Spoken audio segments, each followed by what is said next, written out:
What's up, guys? Welcome to the Kyber Cantina. My name is Max. I'm at Sable Grove Media. It's where we record all of our podcasts. As always, I have my engineer, Jamie. Say what's up, Jamie.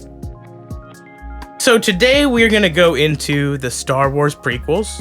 I'm joined with my good friend, Travis. What's up, Travis? Yo, what's up? How are you? I'm doing pretty good. Doing pretty well. Tell the people how we know each other. Well, we met when we were working on my band's project, Speech Act. That's still coming on. That's when we met, was through that meeting. Right. You being on the drum technician and stuff. Media. Yes, I play the drums. That's how we met, and then we just kind of hung out a lot, started talking nerd stuff, media stuff, movie stuff, just all of that. Yeah, I mean, with comic books always comes like the comic book movies, right? So, but yeah, doing an EP and an LP is a lot of time to hang out. It's a lot of time to hang out. Yeah. So you're doing your doctorate in film studies. Yeah, I'm about to do my doctorate. I currently have my master's right now from NC State. I did my master's in film studies. I technically work for a film publication. I work for a film festival. I do stuff just here and there. But yeah, I'm about to get into my doctorate starting this fall. And it's exciting. But have you had to think about, I believe it's called a dissertation? Yes, I have no idea what I'm doing quite yet. Okay.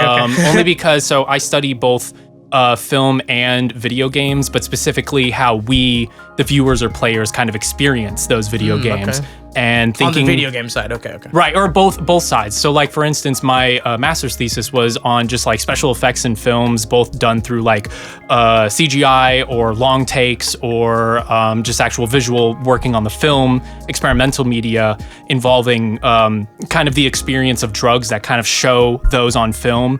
And my interests kind of look at how we then experience it. Do we feel those things characters are feeling on screen? Are we then implicated? Things kind of like that. Always, and it comes back to narrative typically with all of them. It comes back to narrative typically. Yeah, well, because we're implicated in the narrative at times. So I look at both sensory experience as it ties to narrative, is what it is. Specifically, yeah, because I was going to ask you, like, why film studies? Was there some interesting event that happened in your life? Or is there, it's like, well, my grandfather was a great man and he loved excellent films and gave me culture. You know, like, what's the story? Why film studies? Well, so I went to do film production as an undergrad and kind of fell out of love with making stuff and more of just kind of talking about stuff, especially since I was doing a double major with English. I watched a lot of movies. That was the one thing I did a lot of. And my parents can attest to this. I loved movies, going to the movies, all that type of stuff. Interestingly, you make that joke. My grandfather is actually someone who I watched a lot of movies with, and funny enough, he took me to the opening day of episode 3 when it first came out in theaters. When was that? 2013, I think. No, wasn't it like 9/11? 3? Yeah, 2 years apart each, right? Like so 2003, yeah. Yeah. I'm sorry, man. Yeah. No, yeah. People born before 2000 have this weird issue with math. Oh, yeah. Mine's always plus or minus 7. The 70s were totally 30 years ago, right? Yeah. Yeah. Of course. But yeah, so I went and saw episode 3. I loved it as a kid, and kind of going through film studies, that's where I've started to have a very interesting relationship with episode 3 because I have such a nostalgia for it, especially seeing it opening day with my grandfather and all that. And now I'm just kind of like, after going through school and having now have a completely different mindset on like film, not just as entertainment, but as art, as like well-told pieces of art. I have a very interesting relationship with a lot of movies I saw as a kid. Very much on episode 3. That one I have a lot of a change on since I did, now that I'm in studies and that type of thing. Yeah, have you studied it in school too? Like, has another professor taken you through those movies? Or like episode 4 or something as it relates to the monomyth or something? You know. Usually, if Star Wars is talked about in film studies, it's always around like episode 5 because that's like the twist ending. Because it's the best one, and man. It's the best, it's the most well-made one. Yeah. And I mean, there are people also just sci-fi professors. They focus a lot on that. I definitely remember talking about Star Wars, and everyone at that I went to school with, especially since they were into production. I had a really close friend who was super into Star Wars movies, super into Marvel movies, and even though we're like complete opposites opposite where I'm like, oh, but these art films, and he's like, cool, whatever, but these Marvel movies or Star Wars, I'm like, cool, whatever. So it was kind of like a fun relationship like that. A lot of people liked those type of movies when I was going through my undergrad. So it was inevitably talked about, whether in class, with friends, or with professors. It was really fun all the time. Yeah, and are those discussions, because like you were mentioning narrative earlier, and I wanted to see what lenses you use to determine the quality of a film, which is to say, like, what are you looking for to determine the quality of the movie? Determine its pros, determine its cons. How do you judge it? Like, is there a process that you use? Is there actually an industry standard that's taught to determine a movie's quality? Yeah. How does that work for you? Well, a lot of film studies classes, like screenwriting classes, would typically go through Robert McKee's Story, which is talked about a lot in adaptation. If you've seen that film. Nope. I pretend I know nothing. My undergrad is in music education, and I love comic books and stuff, and that's it. I'm a pirate. That's it. But like, so that's one book that a lot of people talk about, and there are just so many other screenwriting books that all kind of look at film narrative as like structured, that has payoffs. Like that's where Chekhov's gun really took a hold. Like it was done and created for the plays, but Alfred Hitchcock during the 60s, more specifically, started to really be like, if you're going to introduce a gun, you have to have the payoff.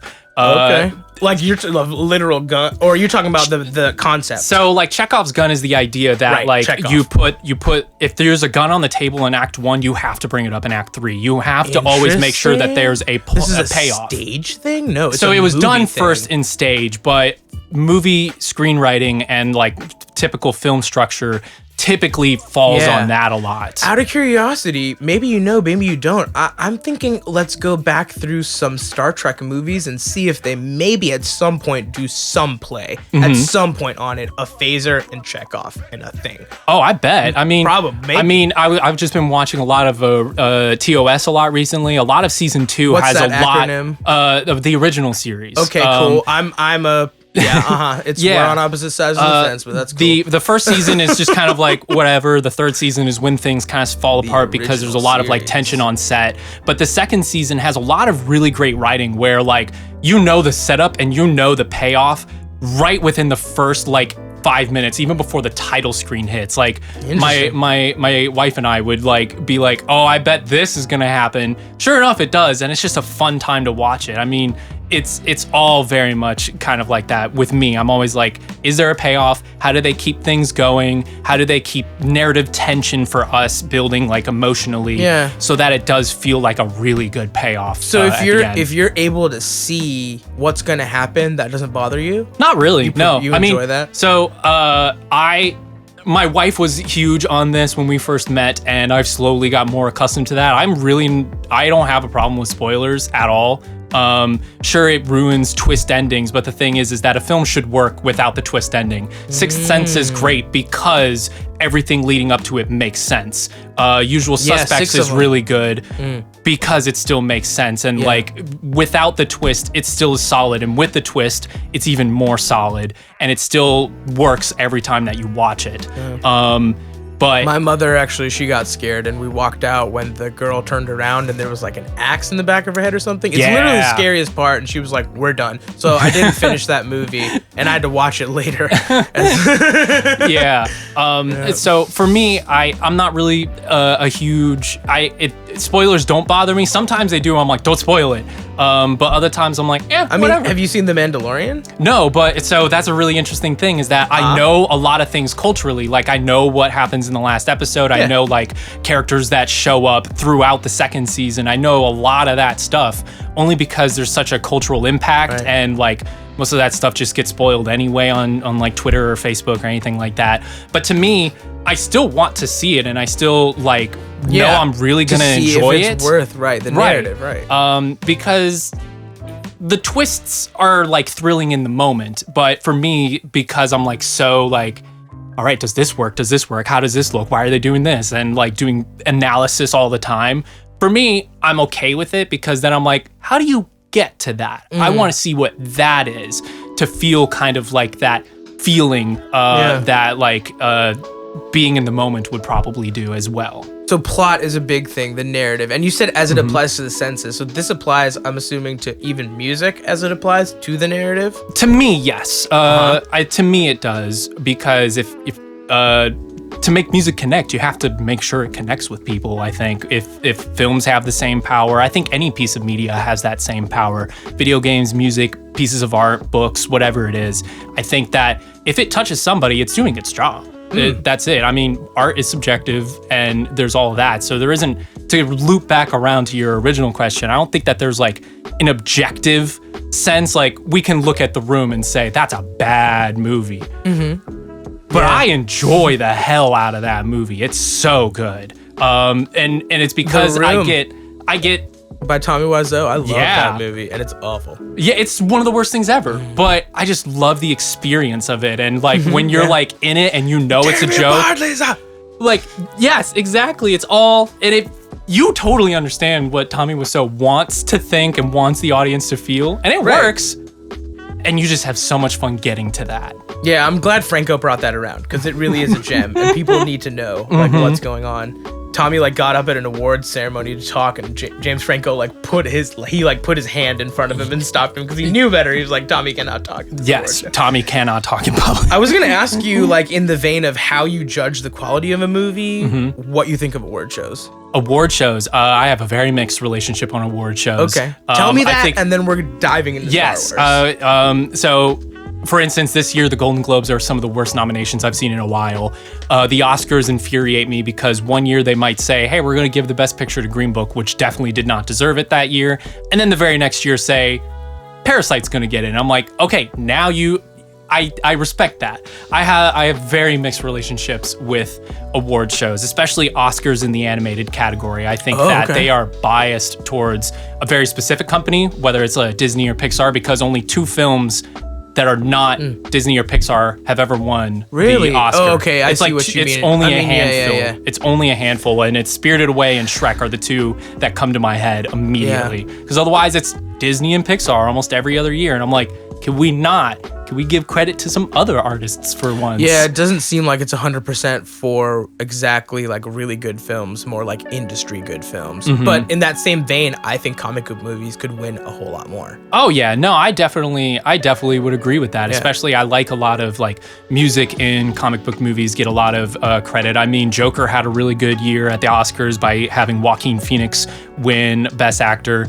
I'm so glad it didn't win anything. I think it won music too, didn't it? I forget. But otherwise, I don't know. I liked it. Yeah. Yeah, I'm not, I'm a music dude. And I'm a comic book guy. I was like, oh, Thomas Wayne's in there. Get your fingers out of Bruce Wayne's face, please. Thank you. But other than that, yeah, I like that Gotham goes crazy. It's just, Joker is, he says, if you're going to have an origin story, make it multiple choice. Another quote I like from him is, there's nothing so fragile as memory. And I like that quote because that's not how the quote goes. I memorized it wrong. And when I looked it up again, I was like, oh, I memorized it wrong. And debated, should I learn it right? No, because that's not the essence of the quote. Yeah. So I say it wrong. I don't know what the quote is. I just say it as there's nothing so fragile as memory. I know that's wrong. But it's the idea. Hey, it sounds good. It's the idea. It's the idea, good. As you said. So, Star Wars prequels. It's interesting you have a connection to it that way through your grandfather. And I made that weird joke about it. I just watched Son of Batman, so I'm thinking about kids and grandfathers. Anyway, so I'm a musician. You want to do good or bad first? Pros or cons? Oh, let's start with pros. Let's start with the positives first. Because I know once I get started, I will not stop going on either way. So you brought up music. Yeah. We got to talk about John Williams' score. In my opinion, the most solid scores that he has done are the prequel trilogy. 100% for all the Star Wars films. When he was doing the original trilogy, it was him kind of going at it. He's just coming up. He's just becoming popular. And in the sequel... 77, yeah. And in the sequel series, it's based a lot on kind of motifs from those earlier films. Right. So it's like he's just borrowing all the time. And a lot of it just kind of is just like, I'm John Williams. Here's another John Williams score, which is great. There's something about the prequel series that is like right in the middle of both of those. I mean, which song like do a lot of people know off the top of their head? The Duel of the Fates. Duel of Fates is so culturally impactful. I prefer a Coke. That and it's in the prequels. We like it's in both. It's in 1 and 3 because they go right into Battle of Heroes. I mean, the thing about these soundtracks, usually when you have a sequel or more movies, they're gonna take those themes and evolve those themes. But John Williams had to devolve those and like take Vader or the Emperor's theme and like be like, okay, let me take some notes out and do some different harmonies and undo some stuff. But yeah, Duel of the Fates, everyone sings that thing. Yeah. Dun, dun, dun, dun, dun, dun, dun, dun, and then the chorus comes in. Yeah, it's amazing. Everyone knows that. Yeah. Because that Darth Maul fight is really good. God, if I know you, Travis, if I know you, my friend, you're gonna really like that Darth Maul fight and disagree with me that the ObiWan Anakin fight's better. Yes, you are 100% correct. I have one big.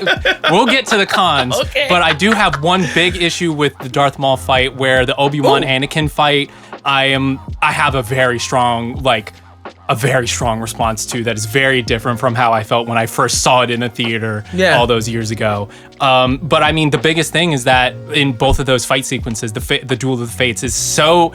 That's the thing that I feel the most like emotional drive from. Especially by episode 3, or especially in the first one, since you are just being introduced to these characters. It's like not super powerful. It's like, you know these people. But that music says, no, you know these people. Yeah, and they interspersed. He had this formula, it would seem, kind of broke it a little, but there was like a lightsaber battle, there was a space battle, and there was a ground battle, like at all times. And they like clipped that differently than they clipped the Obi-Wan Anakin fight. Yes. That's clipped with like CGI Yoda and old Ian McDiarmid. Yes. Yeah. So, I mean, I prefer the Obi-Wan Anakin fight. I think it's beautiful. Apparently, I think if I'm not mistaken, it's the longest sword fight in cinematic history. Ewan McGregor and Hayden Christensen were in such good shape and have all these crazy ass bruises all over their body. And it's like, they're like really lightsaber fighting. I mean, you know, I agree the character of Kylo will whoop your ass in a lightsaber battle because that's the character of Kylo. Like, you can't fight him in a lightsaber battle, but Hayden Christensen like looked beautiful. Ewan McGregor does these interviews and he's explaining these days how he had to lie for years. He was like, if Disney wants to take me, they can take me. But he knew the whole time for many years. And on like the Graham Norton show, someone hands him this prop lightsaber and he just like looked incredible. He was like, oh yeah, these are fun. And he like looked so cool because he really actually legit had to learn like how to block and do all that stuff. So yes. I digress. Yeah. The music. Very, very good. And they do their themes. They've got Padme's little theme. They take a Leia theme, and what they do is he took the notes and flipped them around so the order of the pitches happens in reverse order. He didn't do that with the rhythm, but like he did that with Leia for this thing in episode 2 when Anakin and Padme are about to kiss before they go out to their death. So yeah, there's a lot there. I think it's brilliant. Yeah. And like that scene that you just brought up, like I personally think, again, we'll get to the cons, but I personally think 2 is the weakest one in my opinion. But like, I know that I can feel and like visualize that shot so well, especially them silhouetted as they're about to be wheeled into the ring there at the end. And the music is what comes immediately to my like inside my brain right now. It's like I see the silhouette and I hear the music and I'm like, It tastes good to my ears. Yes. Yeah. So, okay, we're looking at this through narrative, right? So, narrative pros. Yeah, so narrative pros is, I think that they had a lot of really good ideas. Okay. Because a lot of people talk shit about the narrative there. Well, that it wasn't clear, you know? I believe it's, there's going to be a couple times where I will cite people because these movies have been talked, everyone talks about these movies. Away, baby. MLA, my little ass. Red Letter Media, I'm pretty sure, when talking about the second episode or the third episode, I forget which one it is, they said that these are great stories told poorly. Because the idea of someone gaining power and turning to the dark side and having all of this emotional weight of like all the Jedi dying, especially all of episode 3, is what the payoff should have been narratively.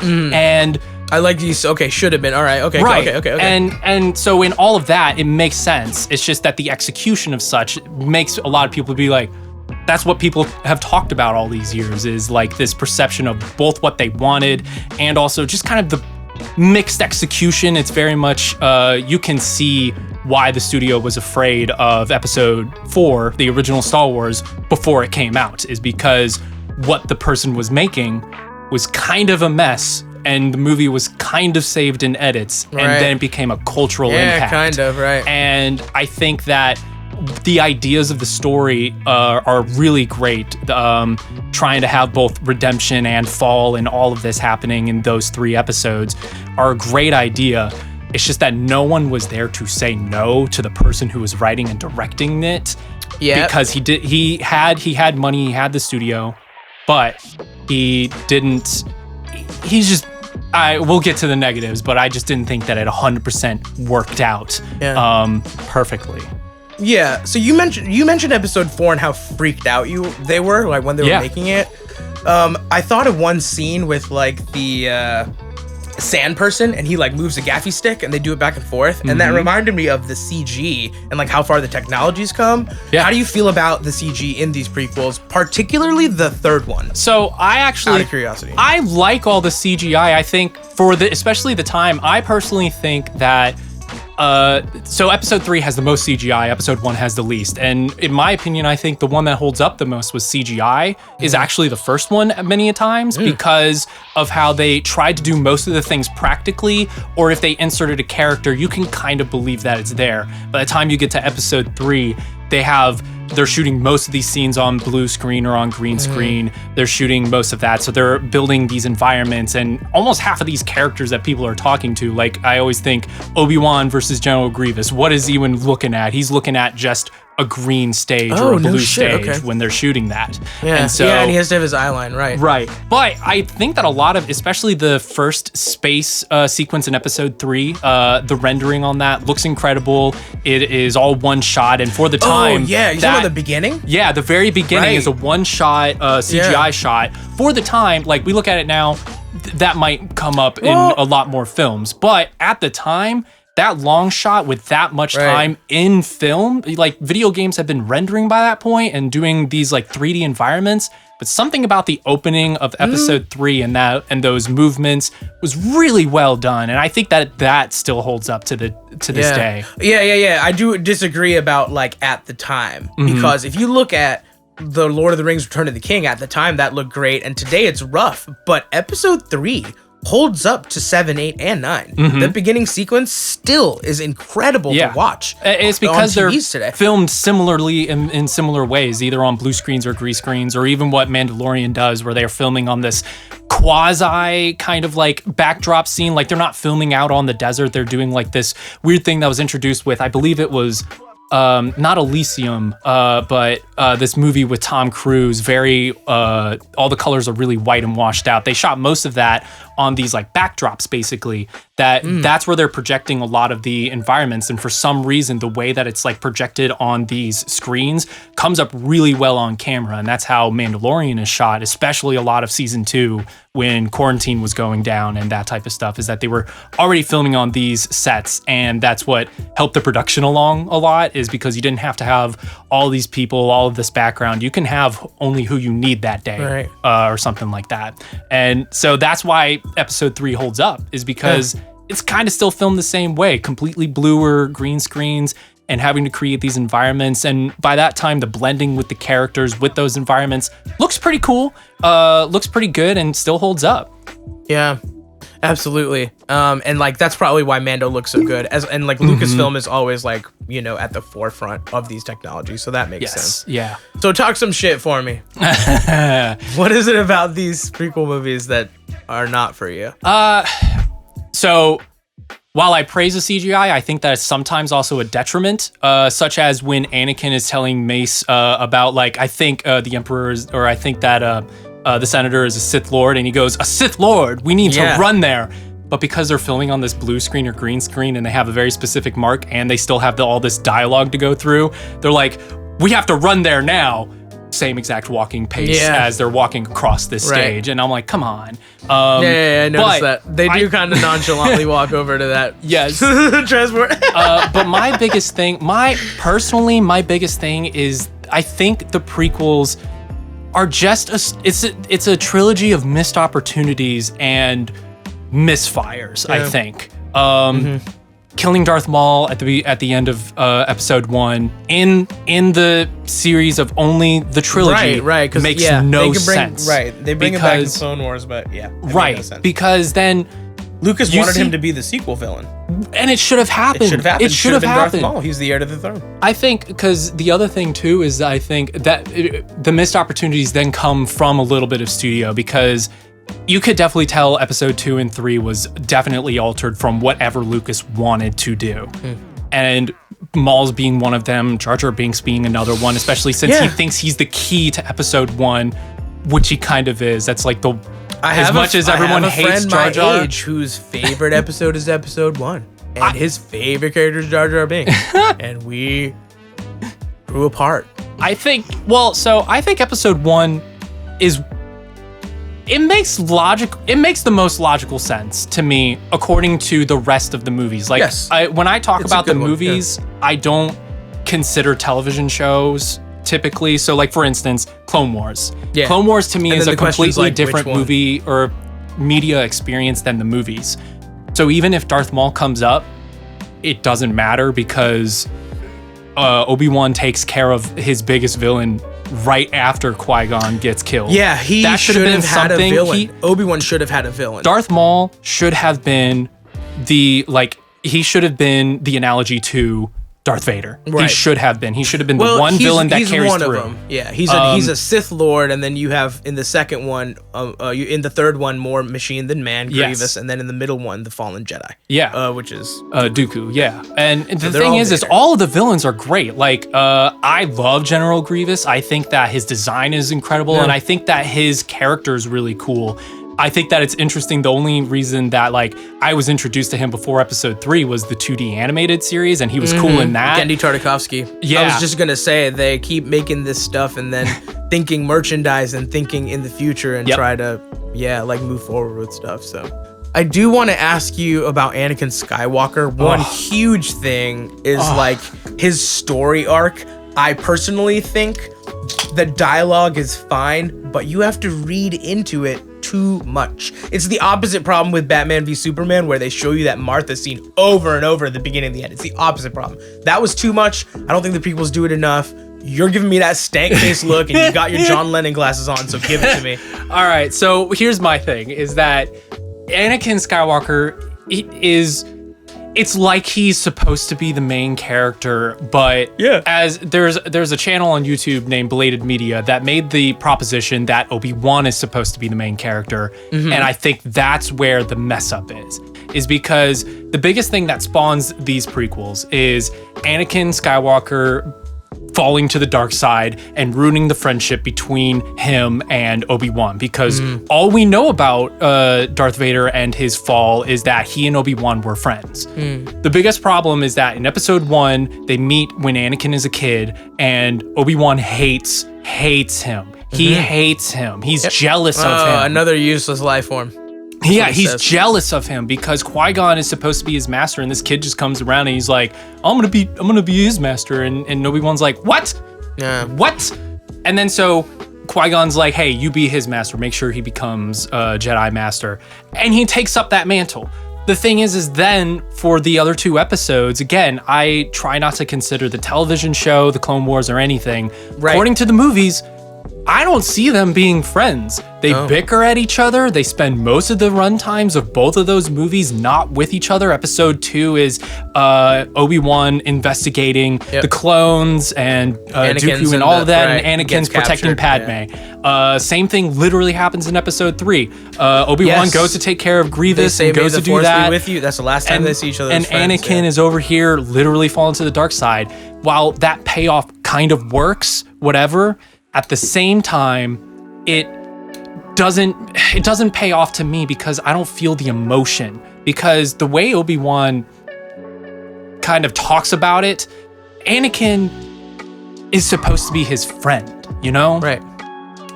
And you don't see that in the movies. You don't see that in the movies at all. It feels empty, which is why you've now referenced it a couple times all the way up till now.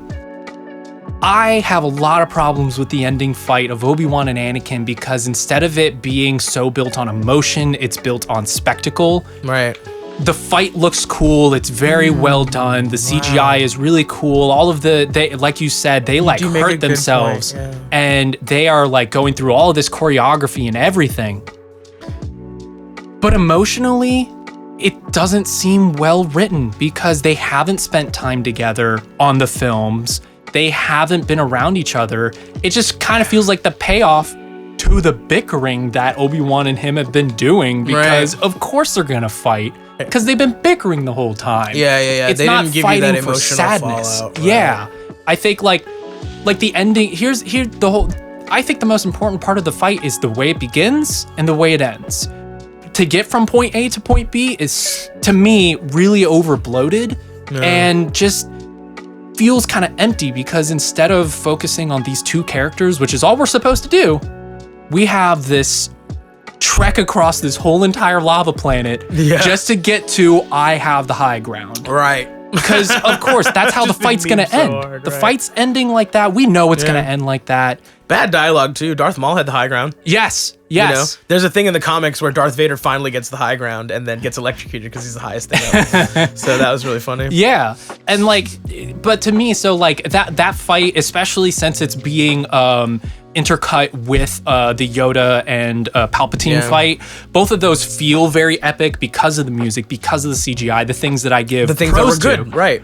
That to me, it just kind of almost starts to overload the emotion that we're supposed to be feeling. I think the Palpatine Yoda fight works because it's these two Jedi masters fighting with each other. I don't think Yoda should have had a lightsaber, in my opinion, but whatever. If that's the choice, then that's what we have to deal with now.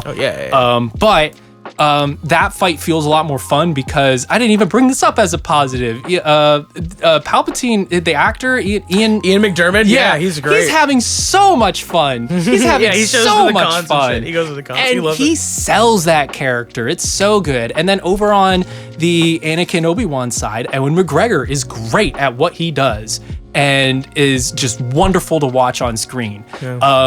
I just think by the time they get to episode 3, because the CGI is so like ahead of its time and that's the thing that they're trying to do, it takes the emotional writing out just for a second. Like spectacle wise, I will 100% say it looks good. It is very well choreographed. The emotion is missing, because if a genre of movies that George loves to reference, and he mentioned this when he was making the original Star Wars, is it was supposed to be Westerns meets Akira Kurosawa.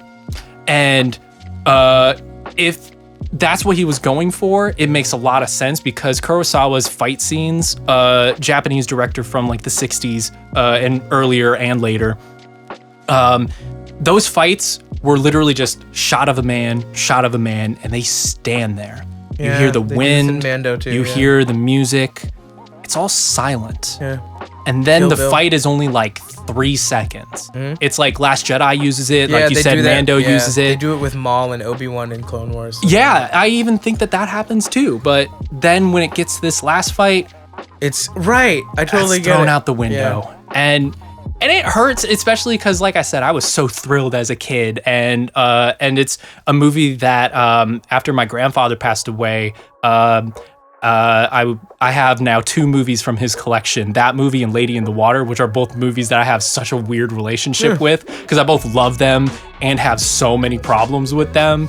But they don't have to be perfect for us to love them, though. Right. That's the thing, is that it's all subjective. And I definitely think the more time that we've spent away from the prequels, especially after seeing the sequel trilogy do its thing, I don't want to go into that because that's not what we're talking about. I think that it also has changed a lot of people's opinions on the prequels. Like for me, I recognize where it's good now.